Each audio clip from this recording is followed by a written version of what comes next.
అమరజీవి పొట్టి శ్రీరాముల 58 అడుగుల కాంస్య విగ్రహ ఏర్పాటు ఏదైతే ప్రారంభోత్సవ నేపథ్యం ఒక అంగరంగ వైభవంగా జరగనున్నట్లు కూడా తెలుస్తుంది. సీఎం చంద్రబాబు నాయుడు చేతుల మీదుగా ఈ యొక్క కార్యక్రమం జరగనుంది. అలాగే విగ్రహం ప్రారంభోత్సవం కూడా జరగనుంది. అయితే ఈ ప్రభుత్వం కావచ్చు, అలాగే అమరజీవుల పొట్టి శ్రీరాముల ట్రస్ట్ ఆధ్వర్యంలో కూడా సంయుక్తంగా ఏదైతే ఈ యొక్క 58 అడుగుల కాంస్య విగ్రహం ఏర్పాటు అయితే చేయడం జరిగింది. 6.8 ఎకరాల విస్తీర్ణంలో. అయితే ఈ యొక్క విగ్రహం సంబంధించి భావితరాలకు ఒక స్ఫూర్తిదాయంగా ఉండేందుకు ఏర్పాటు చేసిన ఒక విగ్రహంగా మరి భావిస్తున్న నేపథ్యంలో కూడా దీనికి సంబంధించి భారీ బహిరంగ సభ ఏర్పాటు చేయడం కూడా జరిగింది. అయితే ఈ భారీ బహిరంగ సభ ఏర్పాటు సంబంధించి చూసుకున్నట్లయితే దాదాపుగా 25,000 మంది పైచిలకు ఈ కార్యక్రమానికి రానున్నట్టు కూడా తెలుస్తుంది. దాదాపుగా ఏదైతే 5,000 వెహికల్స్ పైన పార్కింగ్ చేసుకోవడానికి దానికి సంబంధించి స్థలాన్ని కూడా ఏర్పాటు చేయడం కూడా జరిగిందంటూ కూడా ప్రభుత్వం నుండి చెప్పుకొస్తున్న సమాచారం. అయితే ఈ నేపథ్యంలో ఏదైతే దీనికి సంబంధించి ఒకవైపు భారీగా ఇప్పటికే చూసుకున్నట్లయితే ఎండల తీవ్రత కూడా రోజు రోజు కూడా పెరుగుతుంది. అయితే దాన్ని దృష్టిలో పెట్టుకొని కూడా ఒకవైపు వచ్చే ఎవరైతే ఇటు చాలామంది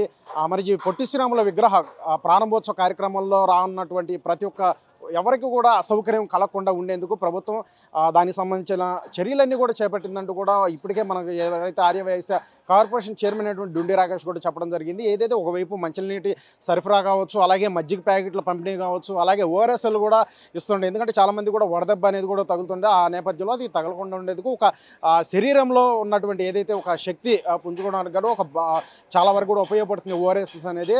అది పంపిణీ కూడా ఉంటుందని చెప్పి వస్తారు. అలాగే ఒకవైపు ఏదైతే ఇటు వచ్చే ఎవరికైతే ఉంటారో వారికి పొరపాటున ఏదైనా జరిగినా సరే వెంటనే ఫస్ట్ ఎయిడ్ చేసేందుకు ఇటు దానికి సంబంధించి ఇక్కడ క్యాంపులు కూడా ఏర్పాటు చేయడం కూడా జరిగిందంటూ కూడా చెప్పుకొస్తున్నారు. అయితే ఇప్పుడు మనం చూస్తున్నటువంటి ఏదైతే ఒక విగ్రహ ప్రారంభోత్సవ నేపథ్యంలో కూడా భారీ బహిరంగ సభ నేపథ్యం ఒక వేదిక ఏర్పాటు అంతా కూడా జరుగుతుంది. ఒకవైపు స్పీకర్స్ రెండు వైపులో కూడా భారీ స్పీకర్లు మోహరించడం కావచ్చు. పైన ఇప్పటికే మొత్తం కూడా ఫినిషింగ్ మొత్తం కూడా ఒక అంటే ఎండింగ్ దశకి వచ్చేసింది.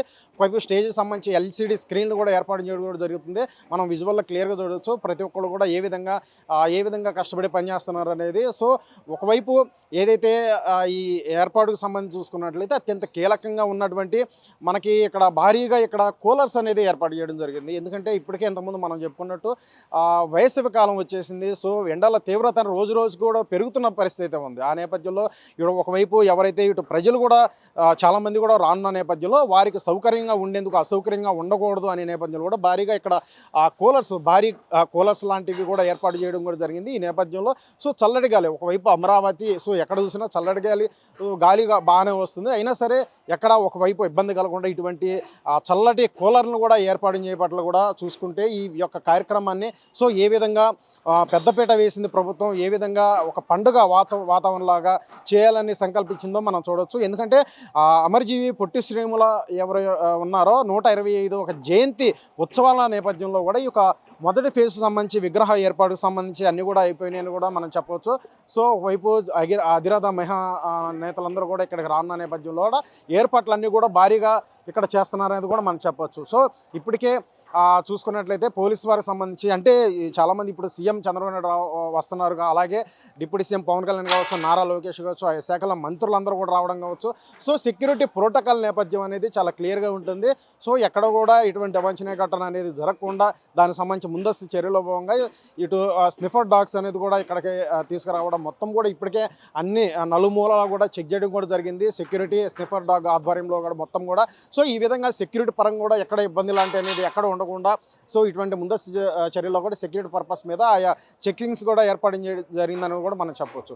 సో ఈ విధంగా ఏదైతే జరుగునున్నటువంటి ఏదైతే భారీ బహిరంగ సభకు సంబంధించి చూసుకున్నట్లయితే సో ఈ ఒక ప్రతిష్టాత్మకంగా రాష్ట్ర ప్రభుత్వం తీసుకుంది. ఆ నేపథ్యంలోనే ఇటువంటి భారీ బహిరంగ సభ జరగనున్న నేపథ్యంలో అంటే ఒకవైపు 58 అడుగుల కాంస్య విగ్రహం పొట్టి శ్రీరాముల విగ్రహం అనేది ప్రారంభోత్సవానికి సంబంధించి చూసుకున్నట్లయితే సో ఒక పండుగ వాతావరణంలో ఒక మహోన్నతమైన వ్యక్తి భావితరాలకు ఒక స్ఫూర్తిదాయకంగా ఉండాలనే లక్ష్యంతో అలాగే ఇటువంటి సంబంధించి ఏదైతే తొలి విగ్రహంగా పేర్కొన్నటువంటి ఈ యొక్క విగ్రహం సంబంధించి ప్రారంభోత్సవం అయితే జరగనుంది. కాబట్టి ఆ నేపథ్యంలో కూడా చాలా పెద్దలందరూ కూడా వస్తున్నారు. ఆ నేపథ్యంలో ఈ భారీ బహిరంగ సభ ఏర్పాటుకు సంబంధించి అన్ని ఏర్పాట్లు కూడా ఏర్పాటు చేశారని కూడా మనం చెప్పొచ్చు.